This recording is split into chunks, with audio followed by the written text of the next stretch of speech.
I received a message notification saying my wife had reserved a table at a restaurant for Valentine's Day. I thought it was the most unexpected thing, considering I usually take care of these things every year. However, by the evening, all I received was a message saying she had to work overtime. Not long after, I stumbled upon a post from her junior on WeChat. Only a caring sister knows how to spoil someone. A fancy restaurant, a sweet person. Tonight's cake was sweet, but not as sweet as your lips. The picture showed him and Evelyn in an intimate pose, and around her neck was the necklace I gave her this morning. On the table was the wine I gifted her. In the past, I might have furiously confronted Evelyn, but this time I was just exhausted. Chapter 1. When Evelyn came home, I was eating a mango. She's allergic to mangoes. Just a touch would cause her skin to break out in hives. So for many years, we haven't even had mango-flavored ice cream in our house.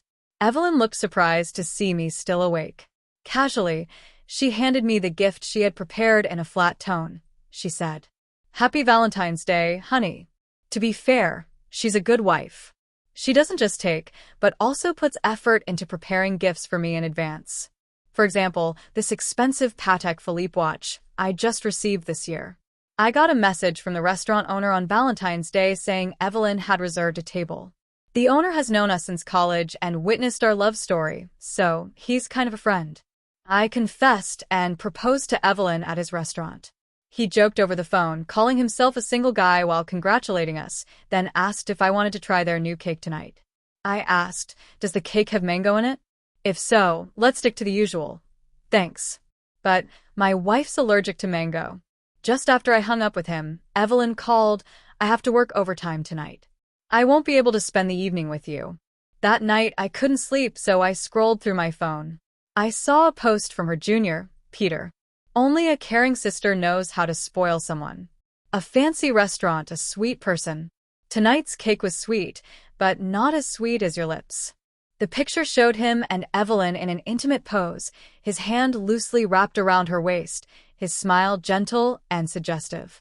On the table was the wine I had given Evelyn, and around her neck was the necklace I'd given her that morning. I instantly recognized the restaurant, the one that holds so much meaning for Evelyn and me. Peter was holding the dessert the owner had recommended. The cake had layers filled with mango puree. Chapter 2. When Evelyn sat down to eat with me, she frowned and said, "Why is there mango?" I had seen Peter's post. I knew he was provoking me on purpose, but I was too tired. I didn't want to question Evelyn or argue with her anymore. I stared at my phone screen and suddenly had a strong craving for mango. I ordered a delivery, and soon fresh-cut mango was in my hands.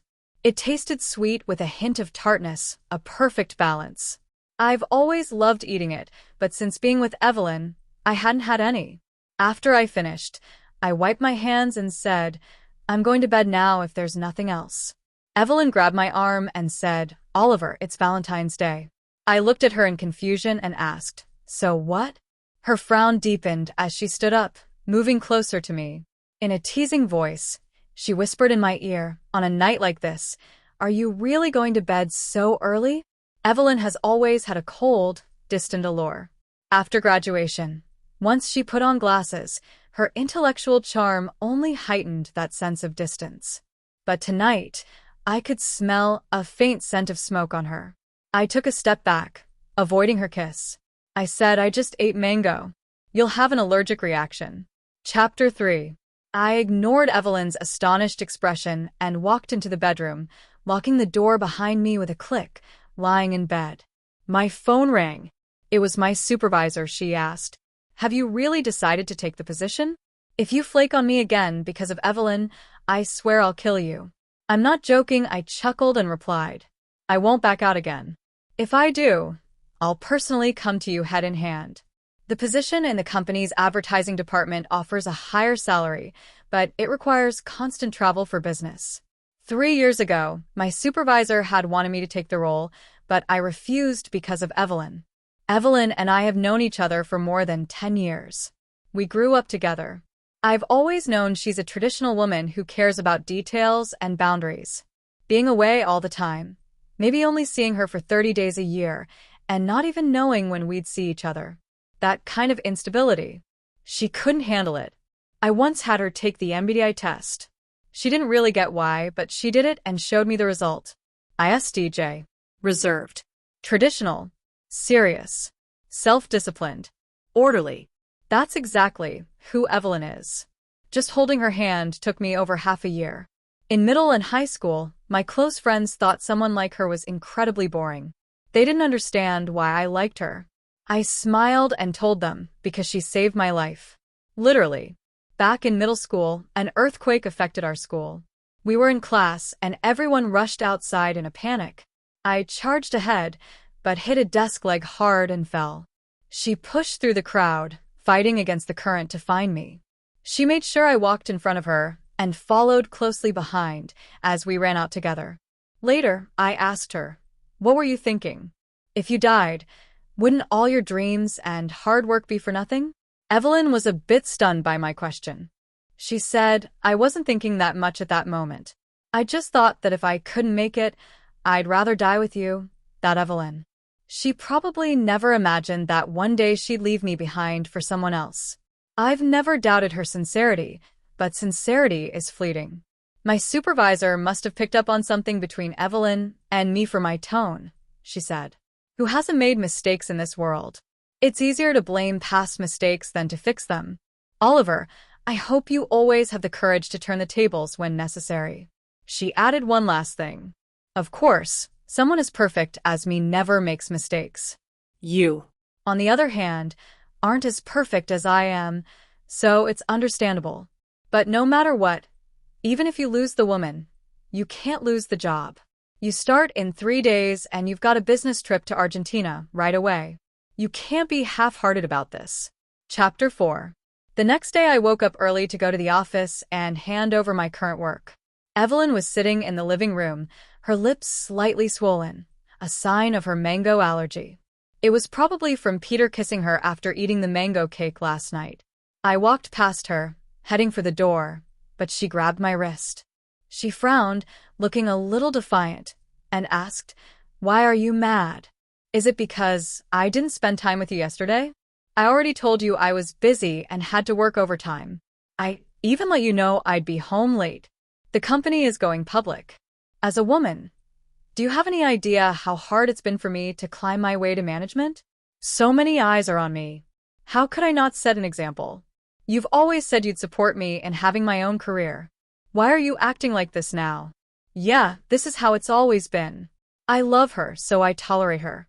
Even when she was so busy that she didn't know I was in the hospital and I couldn't reach her by phone. I never said a word until one day I picked her up from work and her phone rang while she was doing her eyebrows. She immediately put down her half-finished makeup and sweetly answered someone else's call. That was the first time I heard her mention Peter's name. It was also the first time I realized that she wasn't too busy to take a phone call. And she wasn't the reserved, distant woman who kept boundaries with men. It was just that I wasn't the person she thought was worth her showing those feelings. I pulled my hand away from Evelyn and calmly said, "That's enough, Evelyn. We're done." Before I could finish, her phone suddenly rang. She glanced at the screen and gave me an apologetic look. Peter's boyish voice came through the phone. "Sis, come pick me up. It's so cold today. I don't want to get out of bed. If you don't come get me, you can't dock my pay if I'm late." Evelyn's expression softened almost unconsciously. She said, "You, afraid of the cold, the same guy who climbs snowy mountains at night. All right, Peter, get up. You're bringing me breakfast today, remember?" I let out a sarcastic laugh. On the other end, Peter seemed to sense something. "Oh right, telling thanks for me. Yesterday, I not only ate at his restaurant, but borrowed one of his people too.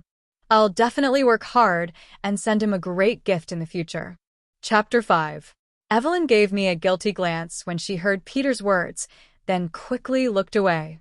Her fingers instinctively pressed the volume down button on her phone. You really can't help but laugh when things get to this point. I shook my head and turned to leave, but I heard Evelyn quickly reject Peter and catch up to me. Yesterday, Peter had a client dinner, but he forgot to book a restaurant, so I gave him our reservation. It was all for business, you understand, right? I stared at her in silence, spending Valentine's Day with a client. Did she not find that absurd? Evelyn probably didn't realize it. Whenever she lies or gets nervous, she unconsciously grips her wedding ring, but it didn't take long before Peter called her again. And she left, citing food poisoning or some other excuse. It didn't matter. It wasn't the first time. This winter was unusually cold, snow blocked the roads, and there was no delivery available. I wanted Evelyn to make me some porridge, but I saw her put on her coat and get up, saying, "Peter has no food at home. I'm going to his place to cook something for him." I froze in place. I wasn't sure whether to ask what her relationship with Peter was or why she needed to cook for another man, but Evelyn didn't give me the chance to ask. She hurried out the door without even noticing that I was curled up on the couch, feeling unwell. It was so different from when we were in high school back then, if I even showed the slightest sign of stress skipping meals. She would scold me coldly, but during an emergency break, she'd somehow pull out a steaming hot bowl of rice cakes like magic. "Eat up. You'll only get worse if I don't take care of you. You're always causing me trouble." When I got to the office, my supervisor dumped a mountain of paperwork on my desk. "Handle all of this within 3 days, or come to me with your head." I worked late into the night, and when I checked my phone, I saw a draft of the divorce papers sent by the lawyer. So, in the middle of the snowstorm, I took a cab straight to Evelyn's office building. But when I reached her floor, the power went out. I frowned and turned on my phone's flashlight. At that moment, I got a message from a colleague with a link. His tone was hesitant. "Isn't this the heavy metal band concert you've always wanted to go to?" Confused, I clicked the link. It took me to the poster's homepage. It was Peter's account. It chronicled all his moments with Evelyn.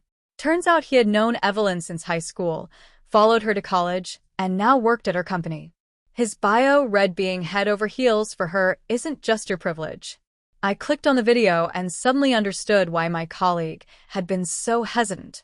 In the video, concert lights flashed over Peter and Evelyn's faces. They were holding hands and kissing passionately in the crowd. My phone slipped from my hand and crashed to the ground. Rage filled my chest. Evelyn and I had been together for most of our lives. We'd practically spent our entire existence together. But despite all that, I still found Evelyn so unfamiliar. It felt like I'd never really known her at all. From her office came the sound of soft sobs. Evelyn choked out, "I'm sorry, but we really can't." A male voice responded, I just like you. What did I do wrong?" The boy wrapped his arms around her waist, gently stroking her tear-streaked face. Peter kissed Evelyn's tear-stained cheek, sadness filling his eyes. I watched as his hand slid up from her waist until it rested on the back of her head. And then, in the darkness, they shared a long, lingering kiss. Bang. The power came back on, and the lights flooded the room. "They finally noticed me standing at the door," Peter said. "Ning, it's not what it looks like. I'm just too in love with her. It's not Evelyn's fault." Evelyn looked like she was in a daze when she saw me. Her lips were slightly parted, still glistening with moisture. "Oliver, why are you here?" I looked at her calmly, then walked over to Peter with a smile. But in the next second, I slammed my fist into his face before he could even fall. I grabbed him by the collar, pulling him closer, and glared at him viciously. "This punch is for your pathetic face. I've met a lot of female pretentious coquettes, but I've never met a male one until now. Makes me sick." He opened his mouth to argue, but in an instant I threw a right hook into his stomach, the force driving through him, making him double over in pain and collapse. Evelyn snapped out of it, just about to speak. Smack. I backhanded her across the face. She clutched her cheek, her eyes filling with tears. Looking hurt, I coldly removed my wedding ring, tossing it at her like trash. When it hit her, she finally began to sob, worthless tears streaming down her swollen cheeks. Her voice rose. "Oliver, don't do this. Please just listen to me." But I cut her off, handing her the printed divorce papers. I said, "Evelyn, we're getting a divorce." Chapter 6. Evelyn, disregarding all dignity, chased me all the way downstairs from the office. "Oliver, please listen to me. It's not what you think." Half the building was watching, embarrassed. I flagged down a cab, ready to leave. Amid the falling snow, Evelyn pressed against the car door, not letting me close it. Her expression was almost pleading as she said, "There's really nothing between us. He's just a kid, he doesn't know any better." I sneered. "He's not grown up yet, so you're just teaching him how to kiss in advance." All my tone was flat. She looked at me, her eyes red, as if staring at a ship that was never coming back. She choked out, "Don't look at me like that, Oliver. Please don't look at me like that. We've been together for over 10 years. I can't live without you, Peter. Peter was just an accident." Her voice grew quieter and quieter, but then someone called out from behind her, "Evelyn, Peter's gone up to the rooftop. Come quick." She instinctively let go and turned around. I let out a derisive laugh and slammed the car door shut without hesitation. In the rearview mirror, I saw Evelyn take a few steps after me, but she stopped. Turning back to run into the building, I closed my eyes. Once the anger subsided, the stabbing pain in my chest finally hit me. The driver glanced at me through the rearview mirror, his voice full of concern. "Hey, kid, you alright?" I wiped my face. Turning my head away, I remained silent. Back home, I started packing up my belongings. Not long after, both Evelyn's parents and my parents called me. I thought bitterly. Evelyn sure is busy. She has to calm Peter down from jumping off a building, but she still has time to inform both sets of parents to play peacemakers. Evelyn and I have been together for over 10 years. Our entanglement is deeper and harder to break than most couples. In the end, all my parents said to me was, "Son, we just hope that every decision you make is for your own happiness." I finally finished packing all my things. I opened the door, only to be met with Evelyn's devastated face. Chapter 7. Evelyn looked dejected, like a child caught doing something wrong. She trembled as she reached out to hold my hand. "Oliver, don't go. Please don't leave. I can explain everything." I stared at her calmly. Suddenly, she broke down. "I'm begging you. Hit me, scold me. Do whatever you want. Just don't look at me like that. Don't look at me like that." She pressed down on my suitcase, trying to keep me from leaving. "Oliver, we promised to grow old together. Our parents are expecting us to go back to Beijing for the New Year this year. You can't leave me now. Mom and Dad miss you so much." I sighed and asked, "What do you want, Evelyn?" She nearly collapsed to her knees, hugging my leg, her tears soaking through my clothes. Sobbing uncontrollably, she pleaded, "Please give me another chance. I promise I'll do better." I didn't respond. My eyes, however, fell on the old college graduation photo that had accidentally fallen out while I was packing. That's when I noticed, in that picture, it wasn't just Evelyn and me. Peter was there too, standing in the distance under the shade of a tree, staring at Evelyn, and Evelyn's gaze wasn't on me. It had passed over me, meeting his. So it had started that early, hadn't it? I had thought those moments belonged only to Evelyn and me, but there had always been a third person in the background. Evelyn trembled slightly, unable to lift her head to meet my gaze, like a criminal awaiting a death sentence. To her surprise, I softly said, "All right." She looked up at me in disbelief, her eyes lighting up with hope. "Really, Oliver, are you really willing to start over with me?" After thinking for a moment, I nodded and unexpectedly said, "Sure, on one condition. Remember how we planned to take a trip to the islands back in high school? All these years, we never made it. I want us to take a 5-day vacation to the islands. How about that?" Evelyn immediately agreed. She threw herself into my arms, murmuring, "It's that simple." Yeah, it's that simple. But I knew she wouldn't be able to do it. Chapter 8. When I thought about it carefully, Evelyn being attracted to Peter wasn't all that surprising. Evelyn had spent her entire life following her family's rules, living cautiously, from Beijing to the capital, from her education to marriage, and even having a childhood sweetheart as her husband. Her future was like a peaceful, well-paved road laid out in advance. But when life is too calm for too long, it's inevitable to crave excitement. Peter was like a cold soda on a scorching summer day. He was rebellious, adventurous. He'd take her on night hikes up snow-covered mountains, stay up all night at concerts, kiss her at sunrise by the sea, no matter how reserved someone is. It's hard not to be swept up in such an intense, passionate pursuit. Evelyn said that after our vacation, she would stick by my side every day and wouldn't let me get tired of her. It was as if she was afraid I might change my mind, so she watched me closely at all times. Usually I'd be the one planning our vacations, but this time was different. Evelyn took charge, eagerly organizing every detail of our trip to the islands. It seemed like she was genuinely excited about finally taking the trip we'd never had. Meanwhile, I scrolled through social media, bored. Peter would post something every day, practically torturing himself as he dissected his feelings for Evelyn. I lowered my eyes and watched coldly. Today he couldn't hold back any longer and posted something completely unfiltered. The person she loves is me. I couldn't help but laugh. I posted something in response. From now on, I'll be living on the islands with my wife. The past is like yesterday, dead and gone. Today is a new beginning. The past is smoke. I just want to hold your hand from now on. Peter finally couldn't contain himself and asked to meet with me in the cafe. He gritted his teeth and asked, after everything, "You're still going to forgive her? You're really going to stay with her?" I smiled but said nothing. He angrily spat out, "You're really leaving, really moving to the islands? Why hasn't she said anything to me?" I threw the visa my supervisor had expedited for me onto the table in front of him. Half joking, I said, "Evelyn and I have been together for over 10 years. She begged me to give her another chance. I told her if she could drop everything and leave with me, I'd forgive her. Of course, she gratefully agreed." I smiled, but there was no warmth in my eyes. Peter, furious, said, "That's impossible. I've done so much for her. She told me she loves me."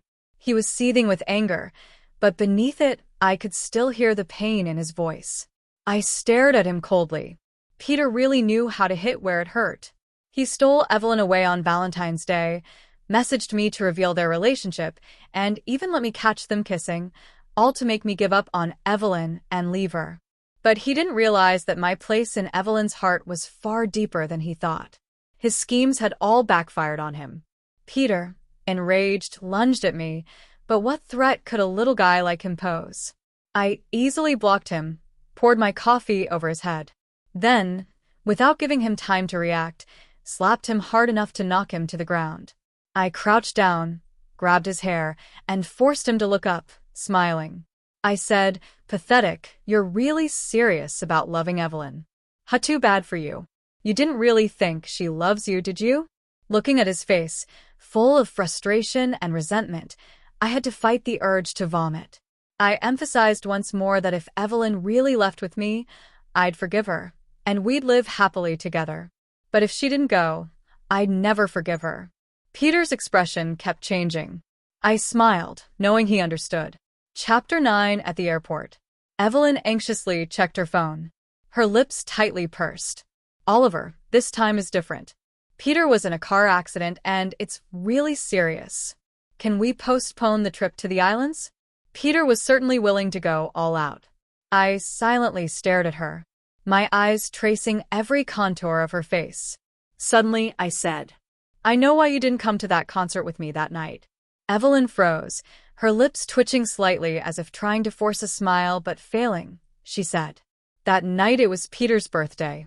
He invited me. I couldn't turn him down." I laughed. "That was my favorite band since I was a teenager. On my birthday that year, you kept pestering me, asking what my wish was. I told you I hoped to make enough money to see them live. You got mad and asked why my wish didn't involve taking you with me. So I paused and continued. My birthday wish at 18 was to see their concert with you. Don't you remember? I was at that concert that night. I just didn't know that my wife was in the crowd, kissing someone else.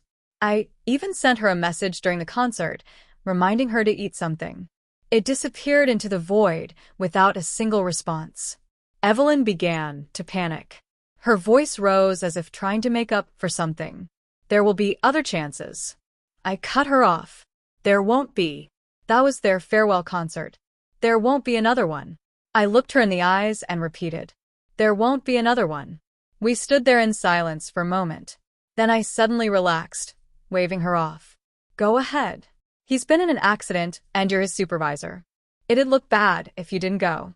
As for the islands, I smiled, meeting her gaze.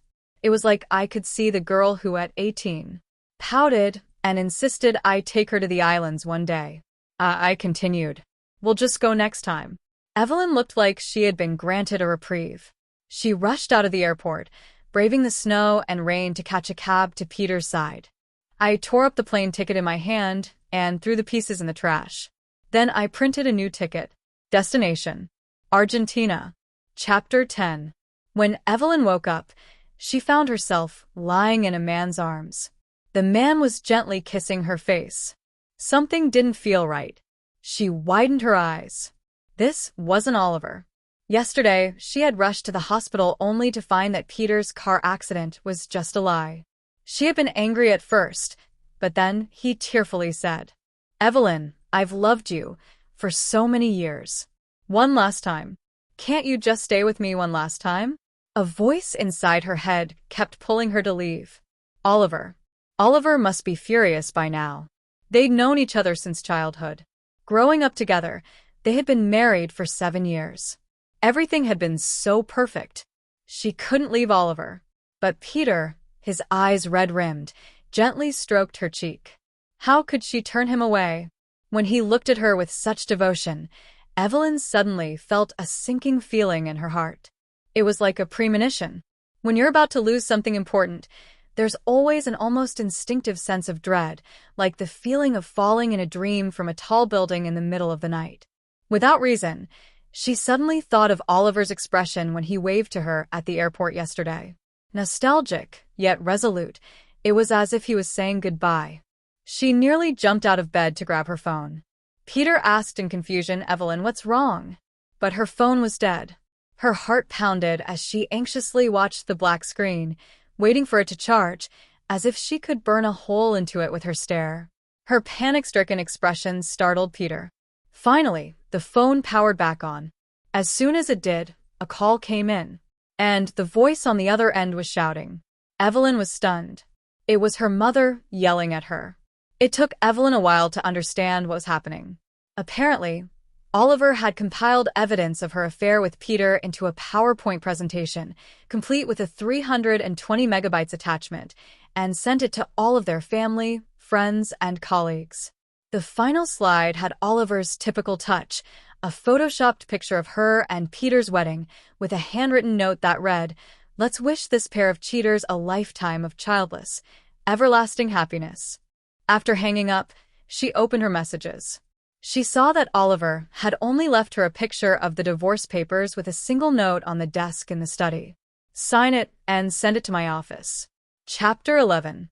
She drove like a madwoman, running red lights all the way home. This winter was exceptionally cold, and rain and snow had turned the road slick. She skidded several times, nearly crashing. The driver of a car she almost hit rolled down their window to yell at her despite the weather, but it was as if she was in a daze, unable to hear anything. All she could think about was getting home, finding Oliver. He was so soft-hearted. He loved her so much. There had to be a chance to fix this. There wasn't time to wait. Oliver had to be furious by now. But when she finally got home, she found the house empty. Oliver had packed up almost everything he owned and taken it with him. She remembered how, when they were preparing for the island trip, she had teased him about packing so much. She had joked, "It's not like we're never coming back." Oliver had only smiled and said nothing in return. Her heart filled with a dull, suffocating pain. So that was it. He had been planning to leave her all along. No, that couldn't be. They had been together for most of their lives, practically their entire existence. She couldn't live without Oliver. Oliver couldn't live without her either. If she apologized sincerely, made things right, he would forgive her, just like he always did. After all, he'd once said they were meant to be together since childhood, but when she reached Oliver's office, his cold-faced supervisor ordered security to throw her out. When she finally managed to contact one of Oliver's colleagues, even they treated her with disdain. She spent days trying to track him down, only to learn that Oliver had taken the new position. He was now traveling for work, flying from one place to another with no known return date. How ridiculous his wife had to go to such lengths just to learn a little about his whereabouts. Evelyn slowly realized it seemed like Oliver had been leaving her little by little for some time now. Her message thread with him no longer had those playful emoji-filled chats. Now, every message she sent him returned with a red exclamation mark. She looked at his social media, and all traces of their relationship had been erased. The only thing left was a reposted quote. "When did you decide to break up? When you realized that your future would be as long and suffocating as every day is now. I just want to live happily." Chapter 12. After finishing business, I set aside some time to explore Argentina. This country, 22,000 kilometers from home, was in the middle of summer. The sun bathed the land, casting a golden veil over everything. In the streets of Buenos Aires, tango dancers twirled in the sunset, and the air was filled with a mix of European elegance and Latin American passion. At the invitation of a business partner, I traveled to Mendoza. The vineyards thrived under the summer sun, stretching out like a vast green sea of vines, basking in the sunlight. It felt like the cold winter had been completely driven away. As I sipped a glass of Malbec wine, Evelyn's call came through. Her voice was hoarse as she asked, "Oliver, where are you?" I took a sip of the wine and thought about where Argentina was on the map. I replied, "On the other side of the world." "What do you want?" "If you've signed the divorce papers, send them to my office. If not, don't bother calling." Evelyn was silent. As I was about to hang up, she suddenly said, "I'm sorry." It was as if a floodgate had opened and her sobs crossed oceans to reach me. Her voice was filled with helplessness and pain, like a child abandoned in a crowded store. "Oliver, I'm sorry. Please forgive me. Tell me what to do, and I'll do anything you say. 20 years. We've been together for over 20 years. Can you really just let it go? How can you be so heartless?" I smiled to myself. She must have heard my laugh because she suddenly froze. Her sobbing stopped. In a panic, she asked, "Oliver, why are you laughing?" I exhaled, looking down, and said, "You're always like this, Evelyn. You're always like this. You're so sure that I love you. So sure that if you just show me your pain, act pathetic, I'll feel sorry for you. But Evelyn, have you ever thought I don't love you anymore?" Chapter 13. The next time I returned to my home in Beijing, it was New Year's Eve. The problem with childhood sweethearts is that they know each other too well. As the family gathered for the festive reunion dinner, there was a knock at the door. I opened it to find a haggard-looking Evelyn standing there. She looked even thinner than before, her hair unkempt, hanging loosely over a pilled beige sweater. She looked desolate and helpless. The PowerPoint I made had completely destroyed her and Peter's reputation within their social circles. Maybe there was some justice in that. Ever since, Evelyn had been on a downward spiral. People who once supported her, seeing her true character, shook their heads and withdrew their help. That was just part of the gossip I had overheard at dinner. As for me, I hadn't spoken to her since that last phone call. The streets were filled with the warm glow of homes, and fireworks lit up the sky in the distance. Evelyn looked at me, her face filled with despair, but there was still a glimmer of hope in her eyes. She spoke with difficulty. "Every year we've always spent New Year's Eve together. Oliver, I love you. I really can't live without you." I looked at her, and suddenly I remembered the younger version of her sneaking out on New Year's Eve. Cheeks flushed, just to give me a red string bracelet she had woven herself. I had thought that seeing her again would hurt, but to my surprise, I felt nothing at all. These past months, flying all over the world, the different landscapes I'd seen had slowly but surely filled my heart. The sound of fireworks marked the end of the year. The long, cold winter was finally over. A new year was about to begin. I said, "Evelyn, don't do this. It's New Year's. Seeing you like this makes me feel sick." Evelyn's face turned deathly pale. I closed the door. When my parents asked who it was, I just shook my head and said no one. Then I dove back into the warmth of the family dinner, fighting for the last piece of beef in the hot pot. Laughter filled the room, and everyone was in high spirits. It was wonderful. I still had my family. Chapter 14. Under the so-called brilliant leadership of my supervisor, my career was thriving. I quickly adapted to the life of constant travel. Whenever I arrived in a new place, I'd send a postcard back home. My mom, having picked up some internet slang, now called me her travel frog. This time I was in Japan. My mom worried over the phone. "Son, be careful. I've heard Japan has a lot of earthquakes." I took a big bite of the mango bread I had just bought, walking toward the fireworks festival. Japan truly was a fascinating country, having once modeled itself after much of our culture. Yet now it had developed its own distinct, melancholic, and quietly romantic essence. Under the canopy of a summer night, the Japanese fireworks festival was like a dazzling dream. The fireworks exploded in the night sky, like countless shining stars burning brightly for a moment. Turning the darkness into day, I looked up, momentarily forgetting to breathe. Snapping out of it, I smiled and said to my mom over the phone, "Earthquakes aren't that common, but as luck would have it, Japan's meteorological agency issued an unprecedented warning. Nankai Trough earthquake, temporary information. Attention to large earthquake." All flights back were fully booked. By the time the news reached home, I had gone off the grid. My mom was so frantic she started praying to gods, even lighting incense at midnight to ask for my safety. Evelyn heard the news and silently booked a flight to Japan. Peter was still by her side at the time. He had lost his job and been blacklisted in the industry. He and Evelyn were locked in a toxic relationship, torturing each other, he said. "Don't be stupid. Even if you go, Oliver won't forgive you. Don't you understand?" But Evelyn refused to listen to him. In their struggle, unable to break free, Evelyn grabbed a kettle from the table and smashed it over Peter's head. Blood poured from Peter's forehead. He screamed like a madman. "He doesn't love you, don't you get it? He never loved you. I'm the only one who loves you, Evelyn. I'm the only one who loves you." But all Evelyn left him with was her back. Thankfully, I made it back to the country without any major incidents, though my return flight had been delayed. Before the plane took off, my broken phone strangely received a call from an unknown number, but with the flight attendants urging me to switch it off, I hung up and shut it down.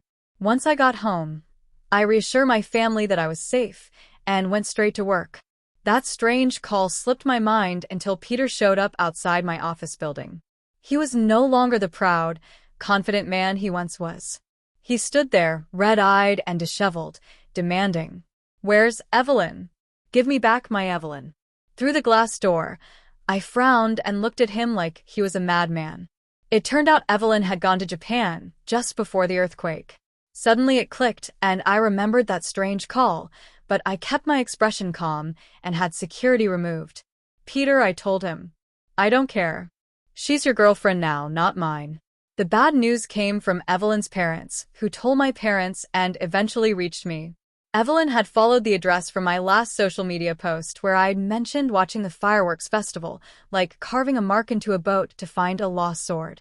She was searching for me, calling Oliver, using a new SIM card to try and reach me, but all she got was a busy signal. She thought I was still angry and ignoring her calls, so she chased me down to the inn where I had stayed.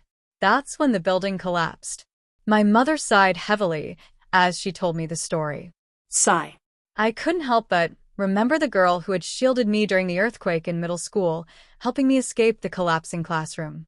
A mix of emotions stirred within me. This time, Evelyn hadn't made it out. She had been crushed, her leg shattered. Whether she'd ever walk again was uncertain. Over the phone, my mom cautiously asked, "Son, are you going to visit her?" I shook my head. When there was no response, I realized she couldn't see me, so I said no. Evelyn and we have nothing to do with each other anymore. Chapter 16. After hanging up the phone, I looked out the window. This was another new and unfamiliar country. What beautiful sights would I find here? I was looking forward to it. As for the past, the events of yesterday die with yesterday.